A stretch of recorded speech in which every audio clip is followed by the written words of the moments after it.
But கொஞ்ச நேரம் படம் முடிச்சுட்டு ஒரு 1/4 hour 1/2 hour கழிச்சு வெளியே வந்து பாத்தீங்கன்னா இது எல்லாமே வந்து எங்கேயோ பார்த்த சீன் மாதிரியே இருக்கும். அதுதான் வந்து படத்தோட பெரிய மைனஸ் எனக்கு இப்போ ஃபீல் ஆகுது. என்னடா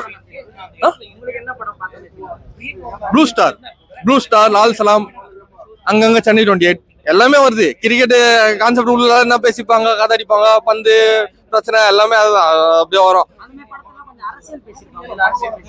அரசியல் சொல்ல முடியாது, ஜாதியை தான் ஓப்பனா பேசிருக்காங்க.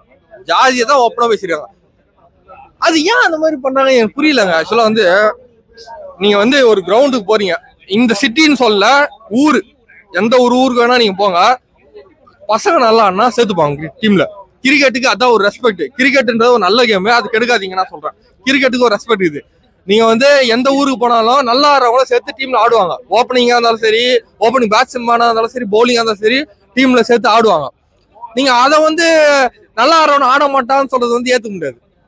நீ மொக்கையாரன்னா சேர்த்துக்க மாட்டாங்க.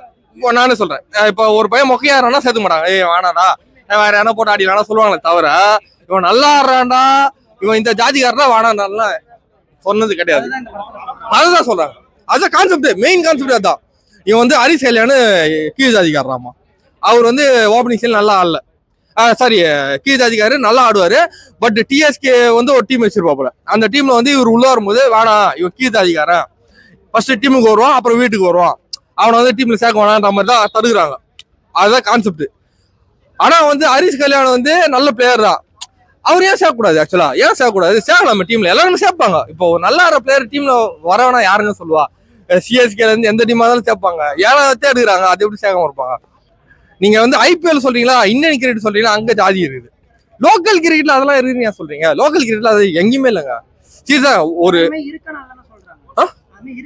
எங்க இருக்கு? அதான் கேள்வி, எங்க இருக்கு? நீ இந்தியன் டீம்ல சொல்லி ஐயர்களோட சேர்றாங்க, அதை நான் சொல்றேன் ஓப்பனா. இந்தியன் டீம்ல சொல்லி அங்க பாலிடிக்ஸ் இருக்குது. லோக்கல் டீம் ஏன் காட்டுற? நீ இந்தியன் லெவல்ல எடுத்து காட்டு. உனக்கு உண்மையிலே கட்ஸ் இருந்தா நீ இந்தியன் லெவல்ல இந்த மாதிரி பாலிடிக்ஸ் எடுத்து காட்டு. ஆமா ஸ்டோரி தப்பு. நீ இந்தியன் லெவல்ல வந்து எடுத்து காட்டு. லோக்கல் கிரவுண்ட்ல இந்த மாதிரி லோக்கல் கீழ் ஜாதி பசங்களை எடுத்து ஆட உள்ளன்றதுலாம் தப்பு. ஏன்னா எல்லாருமே ஒத்துமையா தான் ஆடுறாங்க. அந்த ஒத்துமை கெடுக்கிற வகையில இருக்குன்னு தான் சொல்றேன். சரி இது அது கான்செப்ட் இல்ல. நீ ஏரியால வந்து ஆடுற அது கான்செப்ட் இல்ல. நீ நல்லா ஆடுற, நீ கீழ் ஜாதிக்கார, நீ என் டீம்ல வேணாம், இதான் கான்செப்ட். நீ ஏன் ஏரியால, அது ஏரியா சண்டை, அது எடுக்காதீங்க. நீ நல்லா ஆடுற, நீ வேற ஏரியாலாம் இல்ல, பிரச்சனை இல்லை, ஏரியாலாம் இல்ல ப்ரோ. நீ நல்லா ஆடுற, நீ ஏன் ஏரியா தான் நீ நல்லா ஆடுற, ஆனா கீழ் ஜாதி. அதுதான் இந்த எடுத்துன்னு வராங்க. புரியுதா உங்களுக்கு? ஆமா எங்கேஜிக்காரு ஏன் அதான் நானே கேரு. ஏன் இங்க இருக்கு ஏன்னா ஜாதியில யாரும் பிரிஞ்சிருக்காங்களா? நீங்களே சொல்லுங்க. இப்ப நான் ஓப்பனா கேக்குறேன், மைக்கு யாரு எனக்கு தெரியாதுப்பா, நீங்க எந்த ஜாதினா இதெல்லாம் எனக்கு தெரியாதுப்பா. எல்லாம் ஒத்துமையா தான் பெட்டி விடுறாங்க, எல்லாம் ஒத்துமையா சினிமா பாருங்க. நான் படம் பார்த்த வரைக்கும் ஒத்துமையா விசில் அடிக்கிறாங்க, எல்லாம் ஒத்துமையா தான் இருக்கிறாங்க. ஏன் நீங்க ஜாதி எடுத்து வந்து பிரிக்கிறீங்கன்னு தான் கேக்குறேன். எல்லாம் ஒத்துமையா இருக்கும்போது நீங்க ஏன் அதை விதைக்கிறீங்கன்னு தான் கேக்குறேன். அந்த ஒரு கான்செப்ட் மக்கள் மனசுல இல்ல, இப்போதைக்கு இல்ல. அதை ஏன் நீங்க விதைக்கிறீங்கன்னு தான் கேக்குறேன். அதுதான் சொல்றேன், எமோஷனல் சிம்பதி கிரியேட் பண்றாங்க. இந்த மாதிரி பாவம் இவன் கீழ் ஜாதிக்காரன், இவனை டீம்ல சேர்த்துக்குவாங்க, கீழ் ஜாதிக்காரன் டீம்ல சேர்த்துக்குவாங்க, நல்லா ஆடுவான். சரி ஓகே, நான் என்ன சொல்றேன், நீ அந்த ஜாதியை விட்டுரு. இதை நீ திறமை பேஸ் பண்ணி எடுத்துருந்தீங்கன்னா நான் பாராட்டி இருப்பேன். திறமை இவன் நல்லா ஆடுறான், இவனை டீம்ல சேர்த்துக்கல. எக்ஸாம்பிளுக்கு இப்போ ஜீவான்னு ஒரு படம் வந்தது, ஜீவா விஷ்ணு விஷால் படம் வந்து, அதுல வந்து திறமை இருந்தது, ஜாதியை பத்தியில மென்ஷன் பண்ணிருப்பாங்க. அதுல திறமை வந்தது, அவர் வந்து டீம்ல சேர்க்கல, அது ஒரு கான்செப்ட். அது வந்து சூப்பர், வேற மாதிரி, அதெல்லாம் வந்து அப்ரிஷியபிள். அது திறமை பேஸ் பண்ணி எடுத்த கதை. இது வந்து ஜாதினால நீ டீம்ல சேர்க்கலன்றனா தப்பு தானே? அது முழுக்க தப்புங்க. அது யாரு, எந்த கட்சி, யார வேணா சொல்லு. யாருன்னா இப்போ நான் பேசுறதுக்கு ஆப்பன் சொல்ல இந்த கட்சினா யாருமே ஒத்துக்க மாட்டாங்க. ஏன்னா வந்து அது தப்பு. இது கான்செப்ட் ஜாதியை வச்சு நீ டீம்ல சேர்க்கலன்றது தப்பு.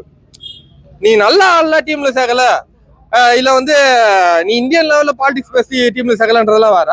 இப்போதைக்கு ஜாதி லெவல் லோக்கல் கிரவுண்ட்ல ஜாதி லெவல் டீம்ல சேர்க்கலன்றது தேவையில்லாத கான்செப்ட் தான். இதேதான் தலைவா, இதான் தலைவா கான்செப்ட். ஹரிஷ் கல்யாண் ஓப்பனிங்ல கீழ் ஜாதி தலைவா, ஓகேவா, அவரை டீம்ல சேர்க்கல. ஆனா கிளைமேக்ஸ்ல வேற ஒரு ஜாதிக்காரன் சேர்க்கிறாங்க, அது ஹரிஷ் கல்யாண் ஆதரிச்சு இந்த டீம் இந்த மேட்ச் நம்ம தோத்துலாம்டா. ஏன்னா வந்து அவன் ஆப்போனன்ட் பார்ட்டி டிஎஸ்கே, அவன் தான் கேப்டன், அவன் தான் வந்து கோலார் ஊத்துனுப்பான். ஹரிஷ் கல்யாண் சேர்க்கறதுல சின்ன வயசுல இருந்து. இப்போ பெருசாயிட்டதுக்கு அப்புறம் ஹரிஷ் கல்யாணம் வந்து ஆப்பனன்ஸ் டீம் போல வேற ஜாதி வந்து ஆடும்போது நீ வந்து இந்த மேட்ச் வந்து நம்ம தோகணும்டா ஹரிசீலன் சொல்லப்பல இந்த மேட்ச் நம்ம தோகணும். ஏன்னா தோத்தாதான் வந்து இது எல்லாத்துக்கும் எடுத்துக்காட்டா இருக்கும். ஏன்னா வேற ஜாதிக்காரன் போட்டு அவன் ஆடி இருக்கான். அதை வந்து இப்போ தோத்தாதான் அது வந்து அவனுக்கும் ஹாப்பினஸா இருக்கும். அவனை வந்து இதே கண்டினியூ பண்ணுவான் அப்படின்னு நம்ம தான் கான்செப்ட். எனக்கு இது இருக்கு எதுவும் வரல. நான் தங்கனால இருந்தே அதை சொல்லுகிறேன். இந்த மாதிரி படம் வந்து சூப்பரா இருந்துச்சு. லப்பர் பந்து டைட்டில் எக்ஸ்பெக்ட் பண்ணி இது ஒரு கிரிக்கெட் சம்மந்தப்பட்ட படமா அப்படின்னு நம்ம எக்ஸ்பெக்ட் பண்ணி வந்திருக்கோம். கிரிக்கெட் படம் அப்படின்னாலே கடைசியாக வந்து வெற்றி தோல்வி அப்படிங்கிறது தான் வந்து கடைசியான இதுவாக இருக்கும். இதில் அது எதுவுமே கிடையாது. எங்கே ஜெயிக்கணும் எங்கே தோக்கணும் அப்படிங்கிறத கரெக்டாக வந்து சொல்லியிருக்காங்க. படமாக இந்த படம் வந்து ஒரு தரமான படமாக வந்து வந்திருக்கு ப்ரோ. கண்டிப்பாக ப்ரோ ஃபேமிலியோட வந்து பாருங்க. ஏன்னா அந்த அளவுக்கு காமெடி வந்து பயங்கரமா ஒர்க் அவுட் ஆயிருக்கு. எங்கேயுமே வந்து நீங்க முகம் சொல்லிக்கவே மாட்டீங்க. இப்போ ரீசெண்டா வந்து நிறைய படங்கள்ல வந்து நம்ம காமெடின்னு சொல்லி நிறைய இடத்துல ஏமாத்திட்டு இருக்காங்க. நம்மளும் ஏமாந்து போய் சிரிச்சிட்டு இருக்கோம். இதில் தான் 100% காமெடி. காமெடினா என்ன, நம்ம கஷ்டப்பட்டு கவுண்டர் கொடுத்து சிரிக்க வைக்கிறது இல்லாம பின்னாடி ஏதோ ஒரு டைலாக் ஓடிட்டு இருக்கும், முன்னாடி அதுக்கான ரியாக்ஷன் இருக்கும் இல்லையா, அதுலயே காமெடி பண்ணி பயங்கரமா சிரிக்க வச்சிருக்காங்க. செம்மையா இருக்கு. நீங்க படம் பார்க்கும்போது தெரியும், எந்த இடத்துலயுமே வந்து நீங்க யாரையுமே விட்டு கொடுக்க மாட்டீங்க. நீங்க சப்போஸ் அட்டகத்தி தினேஷோட ஃபேனா இருந்தாலுமே கூட ஹரிஷ் கல்யாணுக்கு வந்து பயங்கரமா சப்போர்ட் பண்ணி ஏய் ஜெயிடா அப்படின்ற மாதிரி சொல்லுவீங்க. அந்த அளவுக்கு பயங்கரமா இருக்கு படம். படத்துல மெசேஜ் அதான் ப்ரோ, எங்க ஜெயிக்கணும் யார்கிட்ட தோக்கணும் அப்படிங்கறத வந்து நம்ம புரிஞ்சுக்கிட்டாலே போதும். ஈகோ இல்லாத ஒரு வாழ்க்கையை நம்ம ஏத்துக்கவும் முடியாது, ஈகோ இல்லாத ஒரு வாழ்க்கையை நம்ம தட்டி கழிச்சுட்டு போகவும் முடியாது. அப்படி ஒரு வாழ்க்கை இருந்துட்டா செமையா இருக்கும் அப்படிங்கறதான் சொல்லியிருக்காங்க ப்ரோ. சொல்லவே வேணாம் ப்ரோ, அந்த மனுஷன் தாளிச்சிருவா ப்ரோ. இன்னொருலுமே பவர் பாண்டியோட சாங்ஸ் வந்து என்னோட ரிப்பீட் மோடு, அது நிறைய பேருக்கு பிடிக்குமா இல்லையான்னு கூட தெரியாது. பட் இதில் அவரோட மியூசிக் வச்சு அவரே ஒரு காமெடி ஒன்று பண்ணியிருக்காரு. அதெல்லாம் அந்த மனுஷனால மட்டும்தான் பண்ண முடியும். மியூசிக் வந்து தரம் சொல்லவே வேண்டாம். படத்துக்கு 10/10 கொடுத்து பயங்கரமா ஆடியன்ஸை உள்ளே எழுங்க ப்ரோ. ஏன்னா இந்த மாதிரியான படங்கள் வந்து தியேட்டர்ல வந்து பயங்கரம் பண்ணோம். நிறைய பேர் வந்து ப்ளூ ஸ்டாரையே பார்த்துட்டு மவுத் டாக்ல தான் அந்த படம் வந்து பயங்கரமா போச்சு. ஸோ ப்ளூ ஸ்டார் பயங்கரமா இருக்கு, ப்ளூ ஸ்டார் பயங்கரமா இருக்கு. அந்த வகையில இந்த படமும் வந்து மவுத் டாக்ல பெருசா போகணும் அப்படிங்கிறது வந்து என்னோட எண்ணம். ஏன்னா ப்ளூ ஸ்டாரு கூட வந்து பாத்தீங்கன்னா ஊர்ல இருக்க 2 பசங்க வந்து கிரிக்கெட்டை வந்து பயங்கரமா ஆடுறானுங்க. அவனுக்கு வெளில போகும்போது எந்த அளவுக்கு அவனுங்கள மட்டம் தட்டுறானுங்க அப்படிங்கிறத பத்தி பேசிருக்கோம். இதுல அப்படி கிடையாது. வாழ்வியலோட நம்ம கிரிக்கெட் நம்ம ஊர்ல போய் கிரிக்கெட் ஆனா என்ன பண்ணுவோம், அங்க ஆடிட்டு அவ்வளவுதான், வேலையை பார்த்துட்டு குடும்பத்தை பார்த்துட்டு போவோம்டா அப்படிங்கிற மாதிரி தான் இருக்கும் இல்லையா. அதை கரெக்டா ஈக்குவலா சொல்லியிருக்காங்க. சூப்பரா. புதுசா அறிமுகமான சஞ்சனா அவங்களோட ஆக்டிங் எப்படி ப்ரோ? நீங்க அவங்க புதுசா அறிமுகமான சொன்னீங்க, இன்ஸ்டாகிராம் யூஸ் பண்றவங்களே ஆல்ரெடி அவங்கள தெரியும், பயங்கரமா இருப்பாங்க. ஸோ இந்த படத்துல வந்து அவங்களோட டைலாக்ஸ்லாம் பிச்சு உதறி இருக்காங்க ப்ரோ. புது ஆக்டர் மாதிரியே தெரியல. அவங்க நம்ம பக்கத்து வீட்டு பொண்ணை லவ் பண்ணா எப்படி இருக்கும் அந்த மாதிரி தான் அவங்கள நம்ம ஸ்க்ரீன்ல பார்த்து லவ் பண்ண ஆரம்பிச்சிருவோம். ஜாலியா பிளிங்க் கிஸ்லாம் குத்துக்கிட்டு ஐயோ செல்லமே அப்படின்ற மாதிரி இருக்கும்.